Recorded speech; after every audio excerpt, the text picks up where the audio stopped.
Executive Session Committee on the Judiciary, joint with the Committee on Oversight and Government Reform, U.S. House of Representatives, Washington, D.C. Interview of Loretta Lynch, Wednesday, December 19, 2018, Washington, D.C. The interview in the above matter was held in room 2141, Rayburn House Office Building, commencing at 10:17 a.m. Members present: Representatives Goodlatte, Issa, Jordan, Biggs, Nadler, Cummings, Jackson Lee, Cohen, Raskin, Demings, Krishnamurti, and Connolly. Chairman Goodlatte will go on the record. This is a transcribed interview of Loretta Lynch. Chairman Gowdy and I requested this interview as part of a joint investigation by the House Committee on the Judiciary and the House Committee on Oversight and Government Reform into decisions made and not made by the Department of Justice and the Federal Bureau of Investigation regarding the 2016 presidential election. Would the witness please state her name for the record? Ms. Lynch. Good morning, Mr. Chairman. Loretta Lynch. Chairman Goodlatte. I want to thank you for appearing today, and we appreciate your willingness to appear voluntarily. My name is Bob Goodlatte, Chairman of the Judiciary Committee. I will now ask everyone else who is here in the room, other than Ms. Lynch's personal counsel, who we will get to in a moment, to introduce themselves for the record.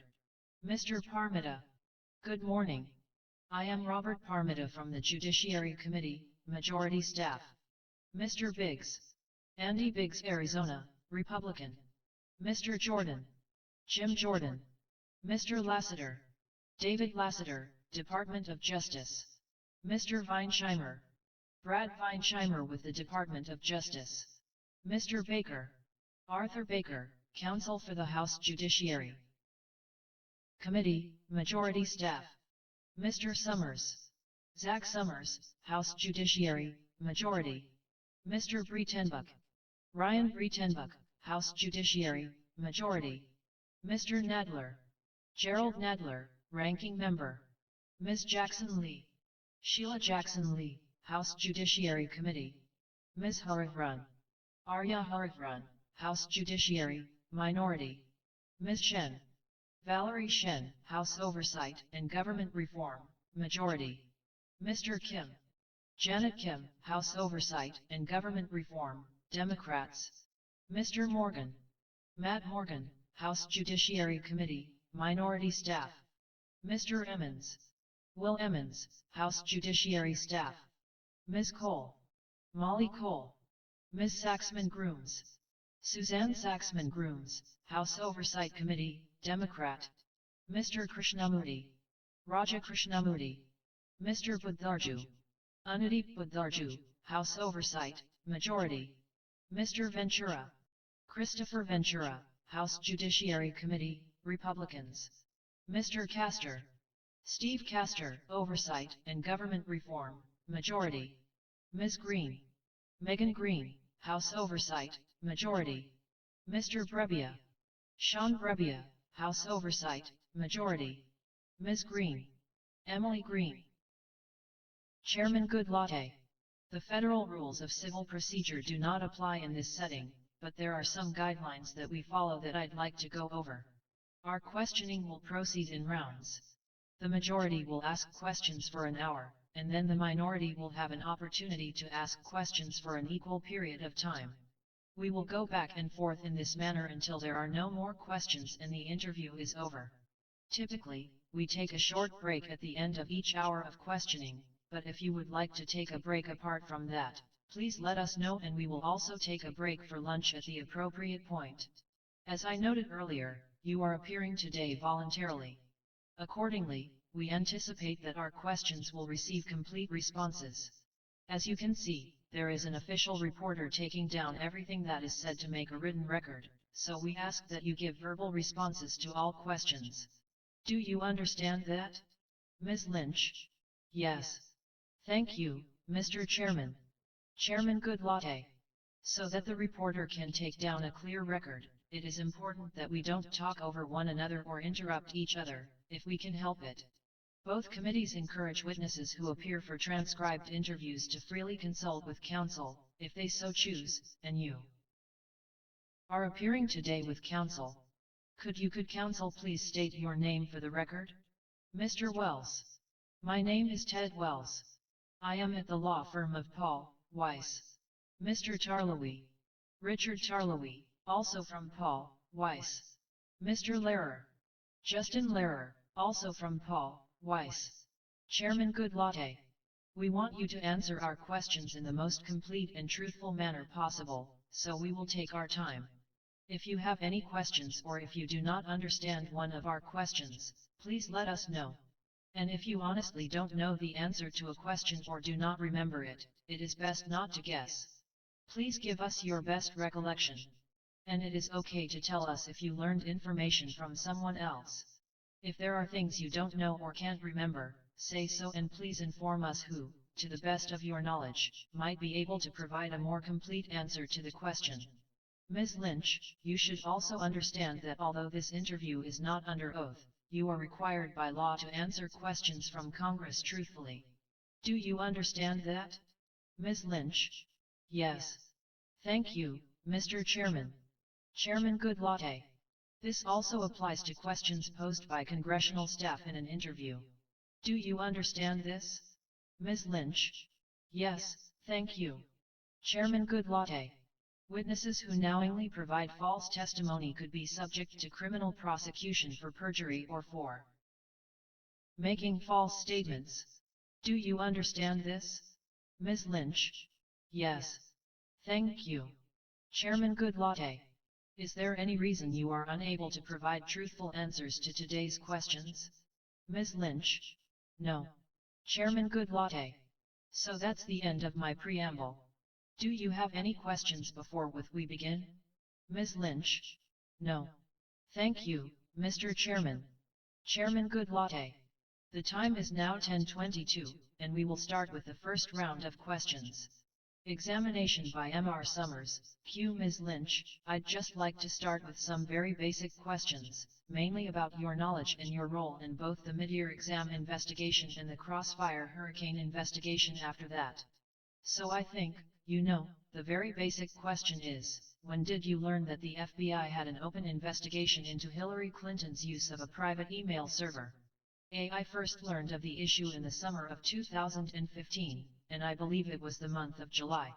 I was informed that the Department of Justice had received a referral from the State Department Inspector General, that because there were issues with how classified information may have been transmitted and the people who were involved in that were no longer with the State Department, they were referring it to the Department of Justice because they didn't have the jurisdiction to deal with former employees. It was my understanding that the State Department will be looking at their own procedures. It would be sort of a two-step process. And as I said, my recollection is it was in July of 2015, but I can't be more specific as to when in that month. Q. And just to be specific, when you learned about what you just described, was the investigation open or was it, officially opened by the FBI, or were you learning it slightly before it was officially opened? I wouldn't know the official opening date as in when did the computer assign a number to it, because that's what happens when you open a case. Whether it's the FBI or a U.S. Attorney's Office, there's an official you open something in a computer, it's assigned a number, and the computer generates these names. So that date wouldn't have been brought to my attention, but I was aware of the referral and I knew that it was certainly something that the department would be looking into. Q. Who brought it to your attention? I don't recall specifically whether it was in my morning meeting of my staff or whether it was in the security meeting that I had with the director and deputy director. Between those two meetings, I don't recall. Q. Okay. And what were you told specifically that the FBI was going to be? You can't? I'm sorry. You were saying? Q. I was asking you specifically what you were told the FBI was going to be looking into. I wouldn't be told in a breakdown of the FBI would be looking into one thing and somebody else would be looking into another. What I would be told at my level was that the department had received a referral from the Inspector General of the State Department, that we, collectively, would be looking into the matter of how classified information may have been handled, whether there were any issues resulting from that. So at the level of the Attorney General, I was informed, as I mentioned, of the referral, that we'd be looking into it, and certainly I knew from that that it was going to be something that would take some time and would be fairly sensitive. Q. All right. So you were informed about the opening of the investigation. And then beyond this initial time you're told about it, is this something you're regularly updated on, I mean, or is it something that falls off your radar? Oh well, you're referring to the email investigation? Q. Yes, the email investigation. A. Because it was an investigation that was going to be handled, in terms of the department components, through our National Security Division, I would have been briefed on it with my regular meetings with them. There were a certain category of cases, and this was included in them, that were briefed at a sensitive level. So, typically, I would meet once a month with the National Security Division. We would discuss a wide range of topics, cases, investigations, policy issues. And then, if we had to discuss a sensitive matter, such as this one, we would streamline that meeting, because it was not something that was in the normal course of discourse because of its sensitivity. Those meetings took place once a month. Because of my travel schedule, I would not say it was on a monthly basis evenly all the time. And certainly, if there were other issues that came up to the forefront that I needed to be briefed on, I would be briefed separately about a specific issue. Q. And who is doing these briefings? A. At the time, John Carlin was the head of the National Security Division. He ultimately left the department, but I think that may have been after the investigation was resolved. John would run the National Security Division briefings to myself and the Deputy Attorney General on a wide range of topics. Mary McCord was the deputy at that time. She was typically present. George Toscas was the attorney who was directly supervising the team of lawyers from NSD, and then ultimately AUSAs from the Eastern District of Virginia. For specifics, often George Toscas would be the person providing specific information. For a more general summary, sometimes it would be, I can't recall if it was Mary or John, to be honest with you, who would provide summaries more often than not. Q. And you mentioned AUSAs from the Eastern District of Virginia. Just to be clear, they were in these briefings or they were on the team? I wasn't clear. A. They were on the team, but not in the briefings. Q. And then what about FBI? Did you hear directly from FBI during the course of the investigation? A. I heard from the FBI minimally during the course of the investigation. They wouldn't have come to the agents, wouldn't have come directly to me, because I was not working directly on the case. They would report up to their supervisors. There were occasional issues that were brought to my attention, typically by the deputy director. At one point, I recall, he brought to my attention an issue. There had been some press report about the size of the investigative team that was inaccurate. And because I would receive those press reports also, I recall Deputy Director McCabe correcting that for me, letting me know that that was inaccurate and they didn't know how that press report had come about. So those were the types of discussions I would have with the FBI about the investigation. Q. You mentioned Deputy Director McCabe. Did you have any conversations with Director Comey? A. I would see the director pretty much. Q. I mean about mid-year exam. Obviously, you spoke with the director. A. Yes. I think that I spoke more to the deputy director, and again, it was minimally. It was about the issues such as the one that I mentioned. I don't recall having a debriefing with him until the very end of the investigation when it was the whole team together. Q. And when was that? What are you calling the very end of the investigation? A. In July of 2016. Q. July. Okay. Did you discuss around that time? I'm sorry, this meeting or briefing that you had, was Director Comey in that meeting or briefing? Oh well, this is the meeting when the entire team briefed me on their ultimate recommendation. So Director Comey was in the meeting. Q. Okay. So the entire team. That's DOJ and that's FBI? A DOJ, FBI, as well as staff from my office and the Office of the Deputy Attorney General. Q. Okay. A. As well as the Deputy Attorney General. Q. All right. So in terms of your supervision of the investigation, it was more of a you just received updates, you don't believe you directly, in any way, supervised the investigation? Oh well, I was not the direct line supervisor. There were supervisory prosecutors. There was a supervisory prosecutor who was essentially supervising the legal work. Q. No, I mean then George Toscas was supervising the legal team. NSD were supervising it.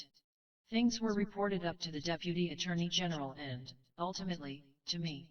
Q. I guess my question is, things being reported to you, briefing, versus you giving instruction back down. Were you giving any instructions back down to any of those people in the chain? A. No, I wasn't asked for instruction in the sense that someone came to me with a question of, what should we do with a particular investigative technique? That's something that would not rise to the level of the Attorney General. The one time that I recall giving instruction was when there was a potential litigation involving the team's attempts to secure some additional laptops in the spring of 2016. They had, and I don't recall how they had learned of the laptops, but the witnesses involved had counsel who was, I think, fairly new to the case, but the counsel was a former prosecutor and was someone that I knew. The counsel, my understanding was talking about litigating the matter. The team wanted me to be aware that there was potential litigation about this. But we talked about it from a strategy point of view, and I gave them my views from working with this particular lawyer, and I gave my views on the best way to handle the situation. And I believe that the supervisors folded those in. I didn't go back and say, did you do what I said? But we talked about it in a sense of how to handle the situation, the best and the most efficient way to obtain access to the evidence that we needed. And to my understanding, they actually did obtain that evidence fairly quickly. Q. Okay. And you just spoke about the briefing at the end of the investigation. Did that briefing occur before or after Mr. Comey's July 5 press conference where he publicly announced the FBI's findings? A. It was afterwards. Q. After that. So what was discussed in this briefing? A. You're referring now to the final case briefing? Q. The final case briefing. A. This was the briefing that I had anticipated for some time. And essentially, the lawyers who had been working on the case had prepared a memorandum outlining the relevant facts, the initial issues from the referral that we just spoke about, from the nature and the course of the investigation, the steps that were taken, the types and number of interviews that were done, the types and the numbers of documents that were reviewed, the issues that they had generated. Essentially, the entire structure of the investigation, the issues that they looked at, the statutes that they looked at, the standards. And then they went through, essentially, all the issues they had identified. It was a very, very thorough, almost chronology of their work. And they ultimately provided me their recommendation. Q. And that recommendation was consistent with the July 5 press conference that Mr. Comey gave, not to the extent that the FBI's recommendation had been that they had outlined their investigative steps and their recommendation that they didn't see, within the panoply of people, they were not recommending charges be brought against that group. The prosecution team made the same recommendation. So, ultimately, the recommendation that I received from the team was unanimous. Q. Okay. And then, so you had the briefing, that occurred after the July 5 press announcement. Did you discuss the July 5 press announcement with Director Comey before it was given? A. No.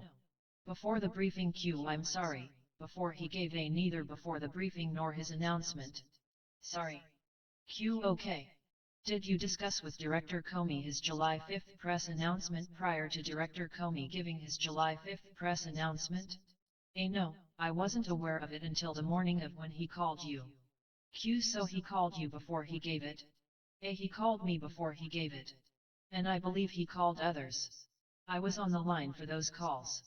But I was not aware of it until that morning when he called and indicated he would be making a press announcement about the investigation. But it was not to the extent of letting me know that it would be his recommendation ultimately. Q. And he didn't ask for your permission to give this press statement during that call? A. No. No, he indicated that he was only going to be talking about the investigation. And based upon my prior knowledge of positions he had taken, he had indicated he was not interested in participating in an ultimate recommendation announcement. He did not want to consult with me on the specifics of what he was going to say, because I did ask, and he indicated in words or substance, I don't recall the exact words, that he thought it would be better if we had not coordinated it, but that his announcement was going to be about the investigation. I don't recall if he used the term mid-year or not, but the email investigation. Q. So, ultimately, you get the recommendation, no charges, no prosecution, no charges from the FBI, no prosecution from DOJ. Obviously, you concurred in that recommendation? I asked a number of questions during the briefing, as did other people in the room. I always encourage people to raise issues and to ask questions. I asked questions of the team about the statutes it identified. It's always a concern as to whether or not any of the witnesses have been less than candid, less than truthful at any point in the investigation, or that they took any obstructive steps. And we had a full discussion about that. We also discussed again, by going around the room and having everyone's input their views on whether or not this was a group of people that should be charged in any way. And as I indicated before, the recommendation was unanimous that the elements of the various statutes that were being discussed had not been met, and it was not a case that the department would bring. Q. And did you have to do anything formal at that point? I mean, obviously, the DOJ and the FBI don't bring cases all the time, and the Attorney General doesn't sign off on that. Did you do anything formal in sort of solidifying the recommendation that Hillary Clinton wasn't to be charged or prosecuted? Oh well, we had been talking about how to best announce that publicly. At that point, after we had had our team meeting and recommendation, we decided to issue a short written statement indicating that I had received and accepted the unanimous recommendation of the team that no charges would be brought. And, again, you've mentioned, for example, that Hillary Clinton would not be charged, but it was the entire group of people who were under consideration. Q. And I did want to just kind of keep it basic, but I did want to kind of jump to this while we're on it, because we've been calling this an investigation. I know, I'm sure you're familiar with some discussion of whether you ever instructed Director Comey to call the mid-year exam investigation a matter. Are you familiar with his? I think he's testified to this, that you instructed, I believe in September of 2015, Director Comey to call the mid-year exam investigation a matter? I heard his testimony on it, and that was the first time that he had ever indicated to me. In my understanding, he may have told others that he had that impression of our conversation. Q. So you do not believe you ever instructed him to call it a matter? I did not. I have never instructed a witness as to what to say specifically. Never have, never will. In the meeting that I had with the director, we were discussing how best to keep Congress informed of progress and discuss requesting resources for the department overall. We were going to testify separately. And the concern that both of us had in the meeting that I was having with him in September of 2015 was how to have that discussion without stepping across the department policy of confirming or denying an investigation, separate policy from testifying. Obviously, we wanted to testify fully, fulsomely, and provide the information that was needed, but we were not at that point, in September of 2015, ready to confirm that there was an investigation into the email matter or deny it. We were sticking with policy, and that was my position on that. I didn't direct anyone to use specific phraseology. When the director asked me how to best to handle that, I said, what I have been saying is we have received a referral and we are working on the matter, working on the issue, or we have all the resources we need to handle the matter, handle the issue. So that was the suggestion that I made to him. Q. So you were basically surprised when you learned that he had said that you instructed him to call this a matter? I was quite surprised that he characterized it in that way. We did have a conversation about it, so I wasn't surprised that he remembered that we met about it and talked about it. But I was quite surprised that that was his characterization of it, because that was not how it was conveyed to him, certainly not how it was intended. Mr. Jordan. Excuse me. Ms. Lynch, so in the meeting with the FBI director you referred to the Clinton investigation as a matter. I just want to make sure I understand, but you did not instruct the director when he testified in front of Congress to call it a matter. Is that accurate? Ms. Lynch. I said that I had been using the phraseology, we've received a referral. Because we received a public referral, which we were confirming. And that is department policy, that when we receive a public referral from any agency, that we confirm the referral, but we neither confirm nor deny the investigation. That's actually a standard DOJ policy. Mr. Jordan. I understand all that. Mr. Lynch. So in the meeting with the director, which was, again, around September, I don't recall the date, of 2015, it was very early in the investigation, I expressed the view that it was, in my opinion, too early for us to confirm that we had an investigation. At some point in the course of investigations, as you all know from your oversight, it becomes such common knowledge that we talk about it using the language of investigation and things, but at that point, we had not done that, and we were not confirming or denying it. We weren't denying it at all. There was, just essentially, in my view, we were following the policy. And when the director asked me about my thoughts, I said, yes, we had to be completely cooperative and fulsome with Congress for both of us, and that we needed to provide as much information as we could on the issue of resources. We anticipated questions about budget, what resources we had or that we needed, and that we could have that discussion in the context of handling the referral that we had received without going into the nature of the investigation or the terms of the investigation or the subjects of the investigation at that time. Mr. Jordan. Thank you. By M.R. Summers, QOK. So the mid-year exam investigation opens in